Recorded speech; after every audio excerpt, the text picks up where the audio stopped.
This is Matt for Boxing Social in association with William Hill and Empire Fight Store. Delighted to be joined by British Champion Denzel Bentley. Denzel, talk to me. How's things? What's happening? Yeah. Yeah, I'm all good. I'm all good. You know what? If I'm not seeing you in a boxing ring, I'm seeing you on BT Sport doing analysis, seeing you on Talk Sport. How are you enjoying this other side of boxing, doing the analysis and things like that? It's good. It's good. It's a different side of boxing. You know what I mean? It could lead to another part of my career after I retire and stuff. If I want to stay in boxing, so it's good getting the experience in now. I'm enjoying it because I talk boxing all day anyway with like friends and stuff, and Yeah. so yeah, it's just basically what I do indoors. I'm telling you. Do you have that in the back of your mind, when you're doing all these things, thinking, at some point, obviously not now, you've got, I'm sure you've got years left, but when it all does sort of maybe slow down a bit, if you want to step into that avenue, maybe doing commentary, punditry, and things like that, do you have that in the back of your mind, thinking, I might want to Not do really, no? not really. But as I talk to people, they say, "Oh, you're good," like, and then everyone's kind of saying how good I am. So as of recently, I thought, okay, you know what, maybe this is something I can do. But in general, no, I just want to box. If I'm being honest. Yeah, there's a few that are turning over now and are really good at it. Like Fraser Clark does a lot of it as well, and he's took to it really well. It's good to see anyway. Look, before we start talking about you and your next fight, I want to get your opinion on a couple of things. Last night, Conor Benn appeared on Piers Morgan and gave his side of the story. I want to know, first off, did you see it and what do you make of it? I ain't watched it. I've just seen the clips, but I ain't watched it. To be honest, I'll probably watch it today, but I ain't You've seen it yet. not No, I seen ain't it. seen What's your take on that whole situation away from that side of things? Because it. It's just all messy. it's becoming a bit of, I don't want to say it's becoming a circus, but when WBC almost give an out or an explanation, then he comes out and says, "I don't want to be cleared like that." It's Yeah, it's becoming it is becoming messy. What do you make of it? it's just messy. I don't really know what's going on. I would like to know what's going on. I would like the truth to come out eventually. You know what I mean? Like everyone's just kind of seen it for what they feel like it is.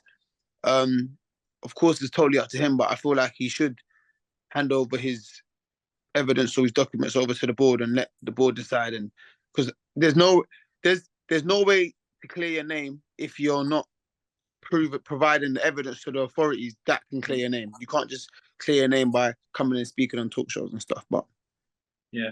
Well, the point that Piers made last night on it, not to spoil any of it for you, but he was yeah, saying even if you didn't want to box in this country or even get a license, you could still bring that 270, 280 page dossier and go, there you go, I'm innocent, take it and read it, and then get cleared. And you still don't have to box in this country, but it would still clear your name. Do you think that'd be the best sort of course of action?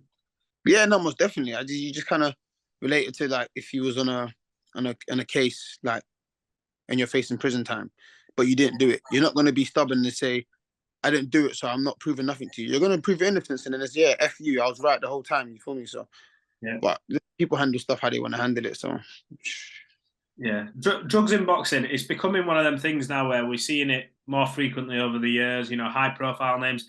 How do we, I'm not asking you to provide the answer, I think we all know what would clear it all up, but what would you like to see being done in future for these situations and scenarios? Because boxing, it's life changing. One punch could change your whole life.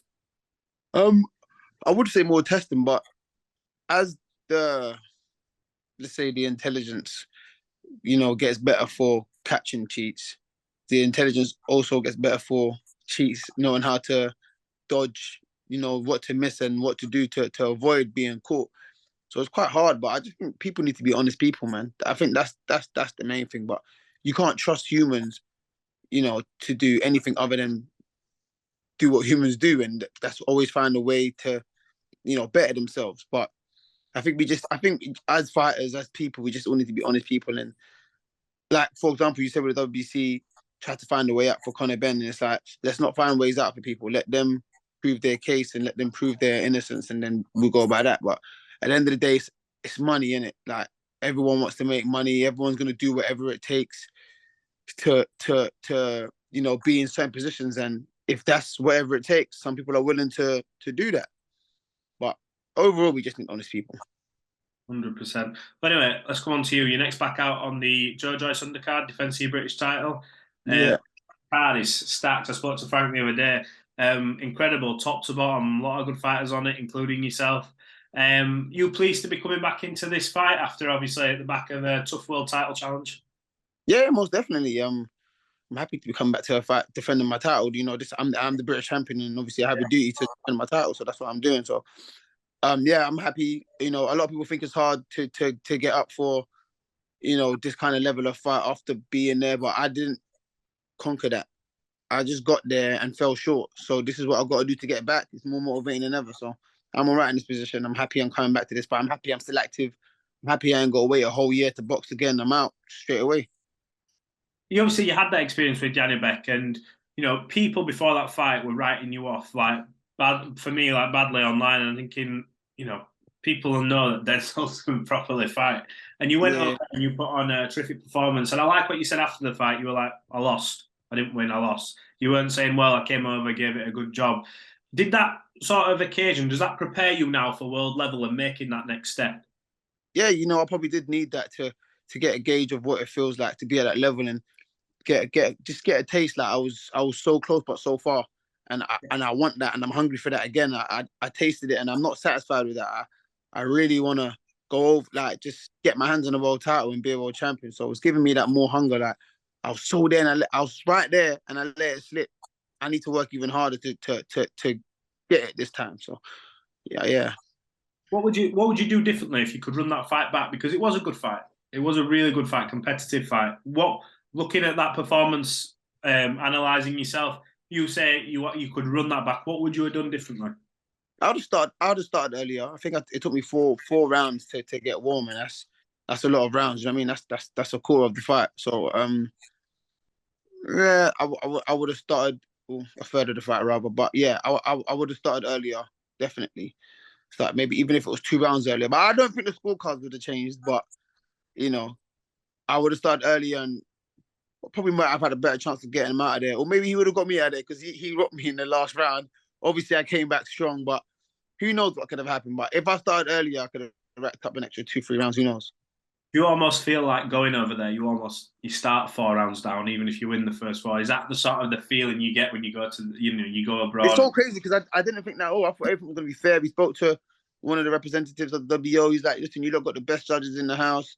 Don't worry about anything. You be good in the scorecards and blah blah blah. And I'm not saying, oh, I won, I got robbed or anything, but I'm saying them scorecards were kind of wide, especially the last one. Do you know what I mean? It was very wide, so I don't think it was fair scoring. But at the same time, when you're, when you're a name like Janabek and obviously he's not at home, but that's where he bases himself. The judges know you, and it's like they're watching what he's doing Yeah, instead of me, the guy that's just coming to try my best. So they might give me, oh, he's done all right that round, but it's like for example with Canelo, um, in the Amir Khan fight. Correct me if I'm wrong, but I think a few judges had him up yeah. before he knocked out Amir Khan. He was losing the fight for me. And is that everyone else with eyes thought he was losing the fight, but because it's Canelo, judges are thinking, oh, we know what he's doing there. He's closing on the ring. Give him that round because he's setting up the knockout. But that just because just setting up what you're setting up, it doesn't mean you're winning a round. Yeah. But I feel like maybe judges are swayed by that as well, which is normal because, like I said, humans are humans. So it's helped sway their decision. But yeah, I put on a good performance and I proved myself. But ultimately, yeah, I did want to win. But yeah, when I went there, I didn't think I'm 4 rounds down until after I heard the scorecards, and I thought, what could I have done differently apart from knock him out? Do you know what I mean? Yeah. Talking of like scoring and stuff like that, there's often more frequently now they're talking about bringing a VAR approach into boxing. Do you think I don't. it's hard that, I isn't don't know if it? that works. What do we do? We see these results where we look and think, how has anybody with two eyes seen that? As in, the types of fights I'm talking about over the previous 12 months where there's a clear winner and it gets given to somebody else. Do we need more judges? Do we have an independent panel who say straight away after the fight what's going on? Or is it a case of we just have to go with what it is? It's mad because I say this all the time as well. Boxing is the only sport you win based on opinions, on an opinion, unless you knock them out, of course. But so it's hard to say, someone's opinion is them cheating. Do you know what I'm saying? It's hard to say, oh, like if you felt like the shot landed and I didn't, who's to say that's your opinion? Do you know what I mean? So it's hard. It's hard. But like I said, we just need honest people. But if that's their truth, then who's to say they're not being honest? But you can't try and police the people that are meant to be monitoring the sport. Yeah. Like, it's hard. I don't think VAR works neither. Like, there's too much stop start. It don't work. Wouldn't it be best if we had more ex-fighters? I say, like, when they finish their career, become judges. Because can you imagine around the ring, you've got 3 former world champions who have no Yeah. dog fighters in. It's not Tony Bellew scoring for a Scouser versus somebody else. It's three judges, one from Manchester, one from I don't know, one from Scotland, one from whoever, and they're judging like 2 London lads fighting, or whoever it is, where they've been in there, done it, and they know what they're looking for. Would that help? I don't think it would, because certain fighters prefer certain styles too. So you might get someone that prefers a slick boxer and think, oh, look what he's doing. Like, I like that. Give him the round. Or you might get someone that likes aggression and someone just coming forward and not really doing much. And it's like, oh, I like that. He's being aggressive and give him the round. I mean, there just needs to be a system. Like, there needs to be a system. Like, this is how you score points. You know what I mean? Because sometimes you watch fights and the punch stats are one way and the scorecard's another way. So someone may have landed more punches, but they won the fight. And how you get to that conclusion, I don't understand. Because if I've landed more punches than you, essentially I'd beat you up. Like, I've hit you more times. Do you know what I mean? But it's what I'm saying, it's all opinionated, it's all opinion based. Yeah. If I hit you 300 times and you hit me 150 times, I've hit you twice the amount of times you hit me. How have I lost that? Do you know what I mean? So it's crazy. Do you know what I mean? It's hard to say. It's hard to say. You just need people to do their best, man. Kieran Smith, he's your opponent on the undercard. What do you know about him? What sort of dangers are you going to bring to this fight for you? Yeah, it's 6'2", southpaw. So he's going to be tricky. He's a good boxer, but I don't really see too much trouble. I don't really see too much danger. If I'm being honest, I don't. I think I'll be alright. I think I can handle myself. He's not a bad fighter, so it will end up being a good fight. It will end up being a good fight. Yeah. What do you think happens in the fight? Do you think I suppose now you're experienced, you know how the things you've been through in your career, the ups, the downs, and like I said, you're still on and up because of the performance you had, and you've still got your British title. Is your experience or know-how going to be too much for him? I mean, he's experienced too. He's experienced too. I've heard he was a Scottish international, so you know he's been around for a long time. He's had 19 fights, only lost 1, so he's experienced too. But I just think I'm the better fighter. I think I'm the more powerful fighter. I think I hit harder. He probably trying to outbox me, but if I'm being honest, I'm probably a better boxer too. So I don't think there's much trouble that I'd face, and that's not taking anything away from him. I'm taking him serious, but. So did I cut off here? Someone tried to ring me. Yeah, but I'm not taking him serious. But I mean, I am taking him serious. But I just don't see any troubles he can cause me. Yeah. But that's because I'm taking it serious. Yeah. Yeah. I was going to say that was going to lead me on to my next question, because obviously of the heights you fought at when you come down. I don't want to sound like we're saying he's a step down, but obviously you've just fought for a world title. Do you have to use this as this is my world title shot again and have that mentality kind of thing?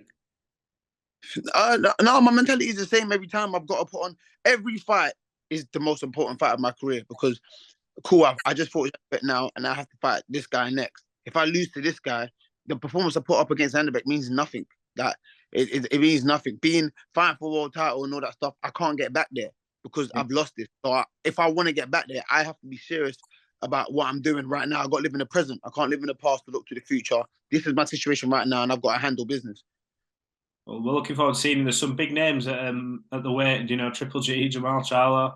You've got your eyes and they're locked in and on what you want. You think Uncle Frank can put in some good words with some people and get you another title shot? Hey, let's hope so, man. But it's crazy to think that I'm in the mix with those names you just mentioned, because I remember coming through like first fights. I'm watching these guys just as a fan. Like, these guys are serious, and now I'm at that level where I could potentially fight them at any given moment. Do you know what I mean? So it's an honor to be in that position, if I'm being honest. And that's another reason why I can't let anyone take food off my plate or slip up in sort of fight that, you know, may not be the level I want it to be at, because then that goes away. And then the person that beats me is the one talking about I'm in a position off of my back.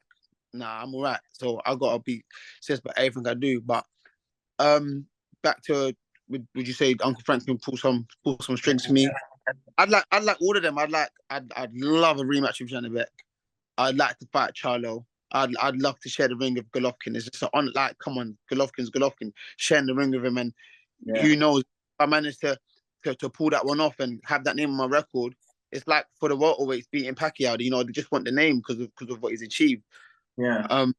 But yeah, and I'd even take Lara as well. He's got the W regular, so that's another world title. So the W with Evislandi Lara. So all of them guys up there, I'd love to fight. Yeah. Well, look, I think it's going to be an exciting sort of rest of the year for you, 2023. Obviously, providing you do the business in your next fight. But let's see. We look forward to seeing you back on commentary, doing your analysis as well. Another string. Mike. Well, look, Denzel, I appreciate giving Boxing Social some of your time. We'll be there in attendance fight night, and we'll definitely catch up again. All right, nice one. Take care, bro. Appreciate it. Have a good day, bro. You too.